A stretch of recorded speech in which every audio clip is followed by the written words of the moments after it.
not in a shy way. Oh no. Wow. I'm just in awe. I'm in awe. I just told Mike Francesco coming up here, I said, man, I've been stealing money for 40 years. You watch that on TV dancing and getting paid for it? Wow. I'm just in awe in this room. My God, the Ebersols, the Barry Franks, and Neil Pilson, and all the giants in broadcasting, all the superstars, David, who just was up before me, talking about family. Mary, so creative, so innovative. My God, Billie Jean, I want to run out and get an autograph and a picture. Superstar like you here. I look and I think about all the beautiful people here that were honored today. My God, I've never, ever considered myself a broadcaster. I've always considered myself nothing but a jock who got fired in the NBA, and somebody called and gave me a microphone. You saw it today, and you witnessed real broadcasters. Jim Nantz, I know you're brilliant in what you do. You're smooth. And most of all, you're a beautiful person. I told your wife outside there a moment ago, I was so impressed about your love for family and that you're going to be my friend. You said you want to be a Hall of Fame dad. There is no doubt about it. You are a Hall of Fame dad because family means everything to me. I will tell you this. People ask me all the time, how did you get into broadcasting? Well, let me share this with you. We were playing, you saw it up there, in the NCAA tournament. We were playing the #1 team in the country. I was at the University of Detroit. Michigan's phone budget was bigger than any budget I ever had. I mean, we're playing the Giants. They wouldn't put us on the schedule. We beat them my first year. I was coaching there as a young coach coming from, well, Rutgers, New Jersey, Rutgers University. And we beat them with that great Campanello Russell. And I couldn't get them back on the schedule. That's why I get so fed up when they have selection show and I hear everybody screaming. They don't play anybody, those mid-majors. Nobody gives them a chance to play anybody. So how can they get the opportunity? Well, we got that chance because we won 21 games in a row, as they said in the video. We beat Marquette in Milwaukee, my idol. I love him. I miss him so much.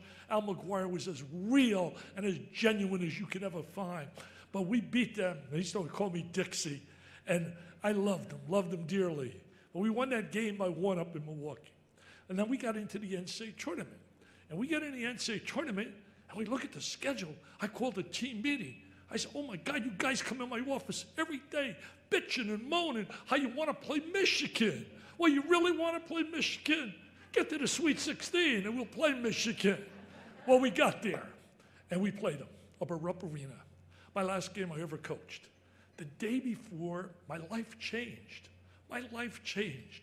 I walked into the arena for practice, and I look, oh my God, that's Kirk Gowdy. That's John Wooden. People know I'm a baseball lover. Kirk Gowdy, what's he doing here? And John Wooden. And the third guy came over to me, and I didn't know who he was. He said, my name is Scotty Connell. I'm here with NBC, and we've decided to televise your game. It's David and Goliath. And we're going to have that game televised, and Kirk Gowdy and John Wood are going to do the game. I'd like them to talk to you for 5 minutes. I immediately called my team over. I'm in my 30s. I called my team over. I said, fellas, the term greatness is used so often, but this is real greatness. Kirk Gowdy, all kinds of awards, award-winning at any sport he ever did. And then you think of John Wooden and his 10 national championships. Little did I know that would change my life. Because what happened, we lost the heartbreaker. We lost to Michigan in an incredible game. But I go to the NBA. I go to the NBA, and I got the Ziggy. I got fired. I got fired on November 8th, 1979. My God, it broke my heart. And my owner was the greatest guy you could ever want to work for.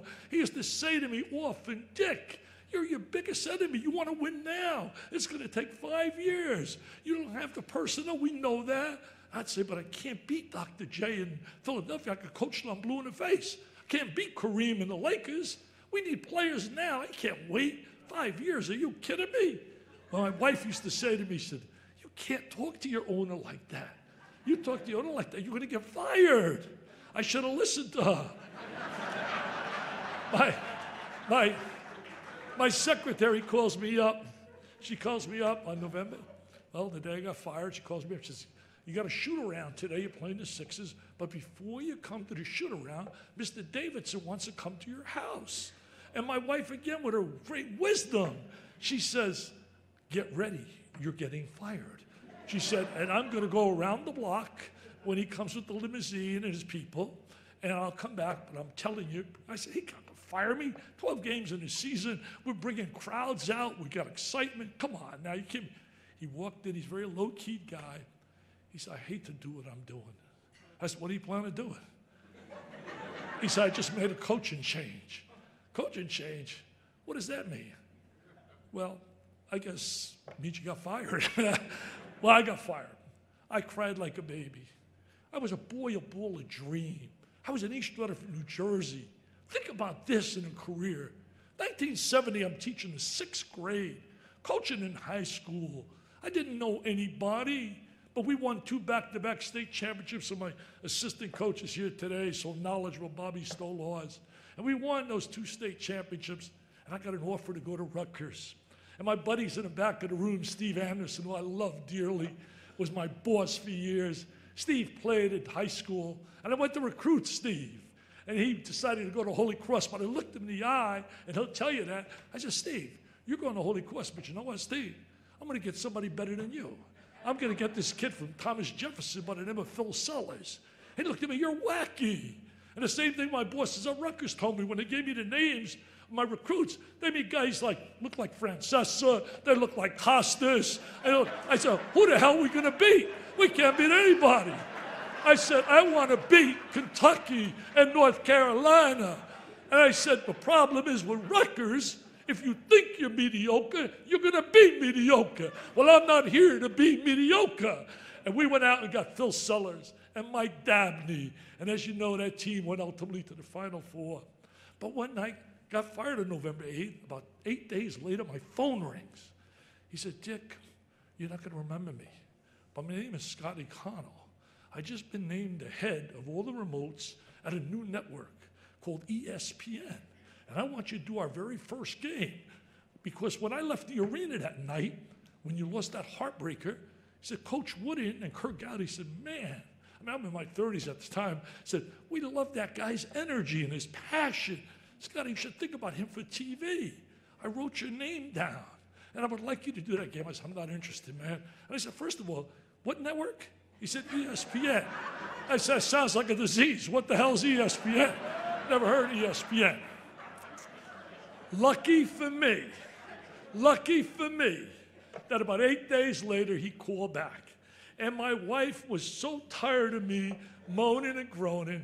And I have to tell them, hon, as I told when I got inducted into the Basketball Hall of Fame, I was so depressed, I was watching Luke and Laura on General Hospital. That's how desperate I was. And my wife says, come on, don't feel so sorry. You're not the first guy to get fired. You won't be the last. You know, it was a great experience for me. I learned a lot about people. You learn about people, you learn about love, you learn about people who become associates. But really, as my wife used to say, they're not friends, they're associates. They don't return phone calls.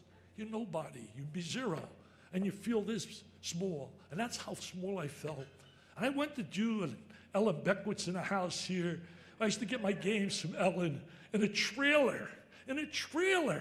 Now you go to ESPN, it's a college campus. And to be a little spoke in that big wheel they've become, I can't tell you all the people at ESPN how much I love you and how proud I am to be associated with those 4 letters. Because all my life, all I've ever been is a guy that's loved the game. Tonight is about thank yous. I'm going to thank my family. I mentioned my wife. Stan, hon, Stan. My beautiful wife.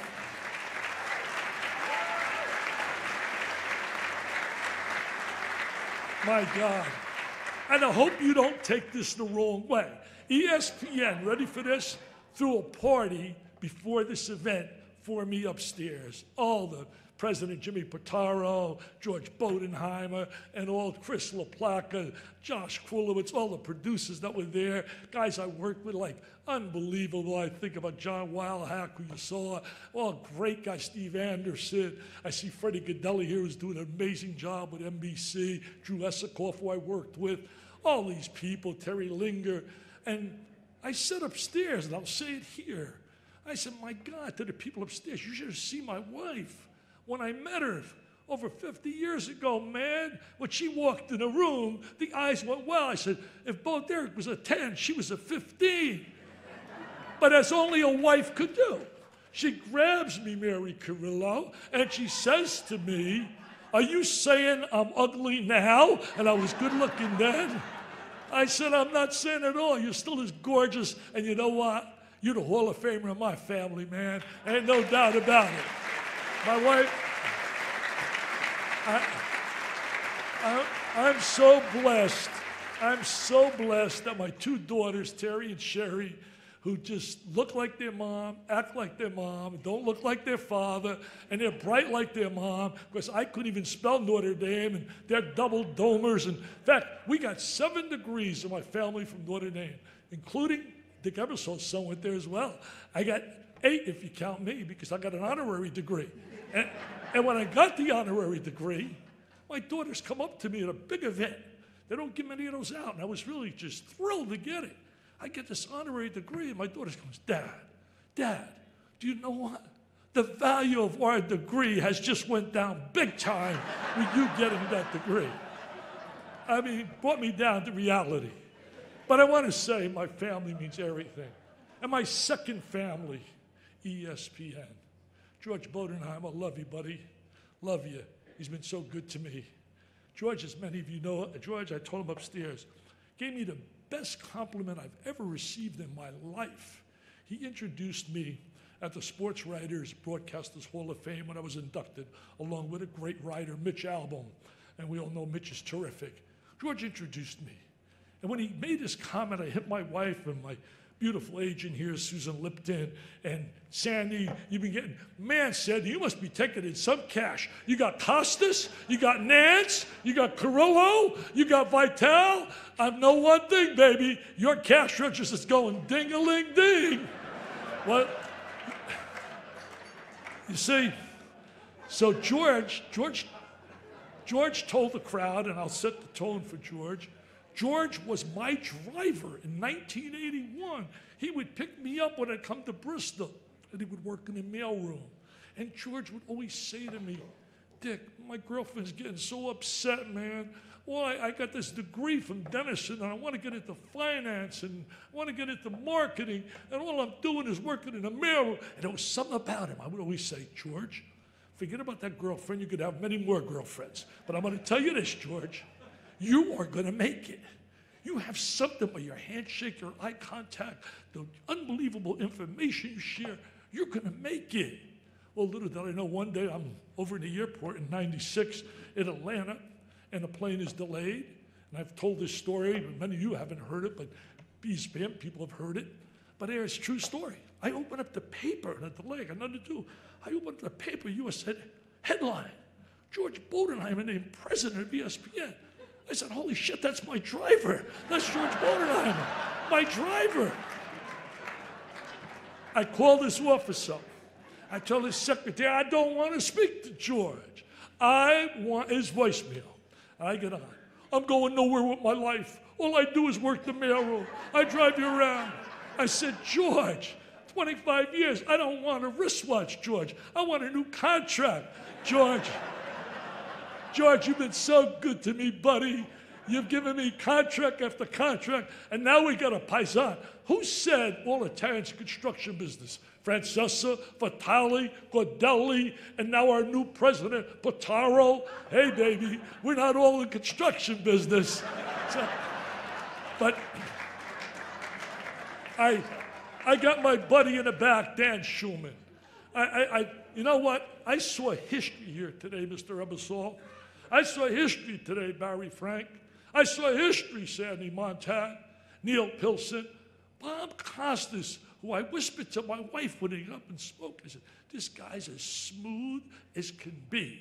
I've never seen him make a mistake in his life. I saw him make a mistake tonight. I can't believe it. Bob Costas, oh my God. But Dan Schulman, I love you, Dan. Dan will tell people, we did a game recently, Michigan and North Carolina. And some people come up and say, when are you going to act your age, man? I'm 79 years old. Are you kidding me? I'm going to be the first to stand here. You take it to the bank at 100 years of age and do a game. Yes, sir. I will tell you that. And I go from Ellen Beckwith begging for games. I go to Dave Seisler now. David, make sure you give me the game that I want there with Schumann at Carolina. Make sure you give it to me, buddy. I want that game.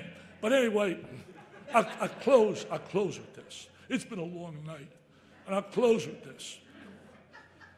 What hit me so much, Jim, with your speech about your dad and about what you're doing in the battle against Alzheimer's, there is nothing. You saw the video. There is nothing that means more to me, and anybody at ESPN will tell you such, is my unbelievable love of wanting to help kids battle cancer. I was asked tonight by several people, how did that start? It started one day when there was a knock on my door. A neighbor of mine knocked on the door and said, Mr. Vitale, we know you know a lot of people in sports.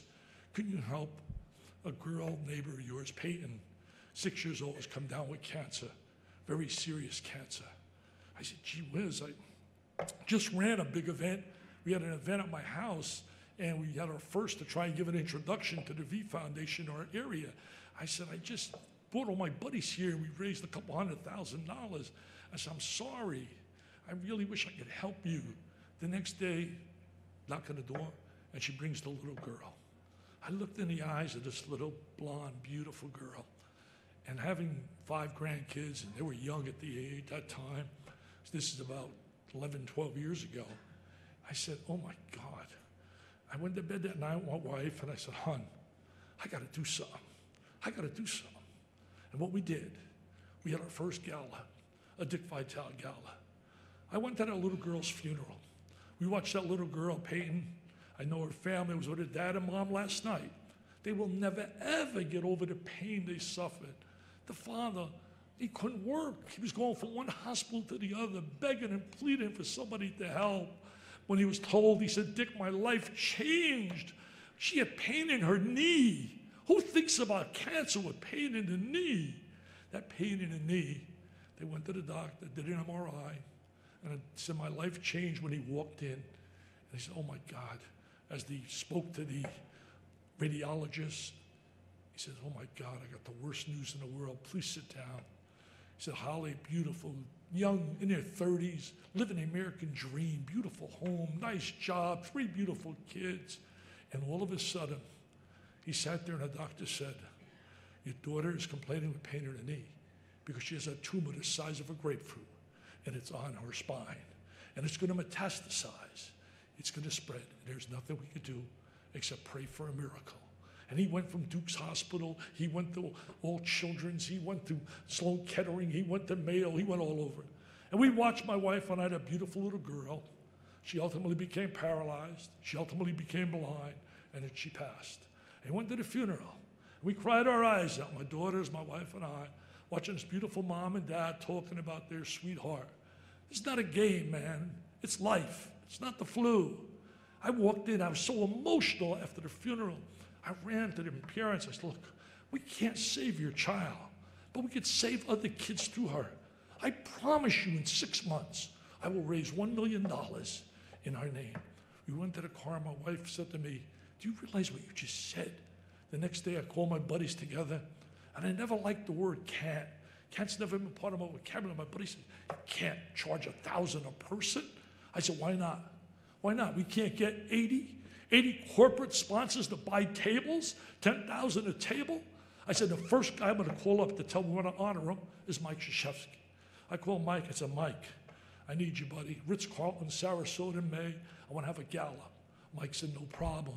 Since then, we've had Saban, we've had Izzo, Dungies. Every event we do 2 or 3 stars. We had Bobby Knight, Pat Summit one year. This year we got Dabo Sweeney, Chris Fowler, Avery Johnson, Lee Corso, Holly Rowe. It'll be sold out.